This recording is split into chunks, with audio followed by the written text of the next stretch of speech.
এখানটা এলেই ভালো লাগে, একাডেমি চত্বরে এলেই মনে হয় বাড়িতে এসেছি। ছোটোবেলায় যখন স্কুলে পড়তাম তখন প্রথম ধর্মতলার ওই এসপ্ল্যানেড চত্বরটা খুব ভালো লাগতো, রঙিন জিনিসপত্র পাওয়া যেত এবং তখন তো পকেটে বেশি টাকা ছিল না। আমার মনে আছে সেকেন্ড হ্যান্ড জিনিস যেগুলো, একটু পুরোনো জ্যাকেট বা নকল নাইকি, সেগুলো কিনতাম। তারপর যখন থিয়েটার করতে আরম্ভ করলাম, এই একাডেমির ভিতরে ঢুকলেই মনে হতো একটা অন্য জায়গায় পৌঁছে গেছি। নিজের অনুভূতিগুলোকে হয়তো আরও বেশি করে এখানে প্রকাশ করা যায়, শহরের অন্যান্য প্রান্তরে যেখানে যায় না। আর এই ডিসেম্বর মাস আমার জন্য খুবই ফেভারিট, কারণ আমি শীতকাল পছন্দ করি। নানা রকমের জামা কাপড় পরা যায়, নান্দিকা থিয়েটার ফেস্টিভ্যাল হয়, আর নতুন করে এখন 31 তারিখ ইচ্ছে মতো পার্বণ ফেস্টিভ্যাল, সেটা আমার খুব কাছের একটা ফেস্টিভ্যাল। কারণ এই ফেস্টিভ্যালের মাধ্যমে আমরা অনেকগুলো নতুন নাটক করার সুযোগ পেয়েছি, এক্সপেরিমেন্ট করার সুযোগ পেয়েছি। এবছর একটা পারফরমেন্স থাকছে এবং আজকের এই উদ্যোগ, আমি নিজে কুইজে খুব খারাপ। তো সৌরভকে প্রথমেই বলেছিলাম যে আমাকে যদি উত্তর দিতে বলা হয় আমি কিন্তু খুব একটা ভালো পারবো না, হলো না তুমি প্রশ্ন করবে, তো সেটাই সাহস নিয়ে চলে এসেছি।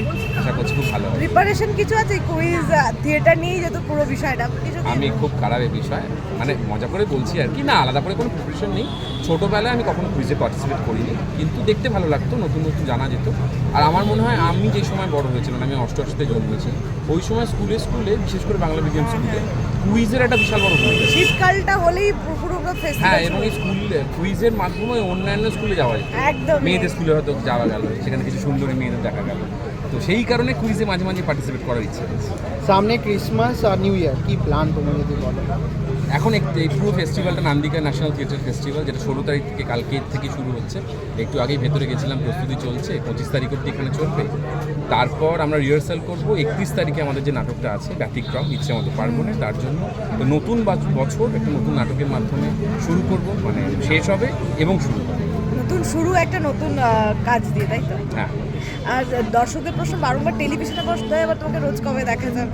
আমি এখন একটা করছি গৃহ প্রবেশ বলে একটা সিরিয়াল, আর মৈনাকদার একটা সিনেমা করলাম মেড ইন কলকাতা বলে, খুব ভালো লেগেছে কাজটা করে। আর নতুন একটা ফরম্যাটে কাজ করলাম, আমি কখনো করিনি, জি বুলেট অ্যাপ বলে, তোমরা হয়তো অনেকেই জানো। আমার খুব ইন্টারেস্টিং লেগেছে, কারণ 1 মিনিট করে 60টা এপিসোড। তো আমার মনে হচ্ছে 1 মিনিটের মধ্যে সব মানে অডিয়েন্সকে এনগেজ করে রাখাটা ইজ ভেরি ডিফিকাল্ট, একজন ডিরেক্টরের জন্য, একজন অভিনেতার জন্য। তো নতুন এই ফরম্যাটে রাজদীপটা ডিরেকশন দিল, তো খুব ভালো লাগলো।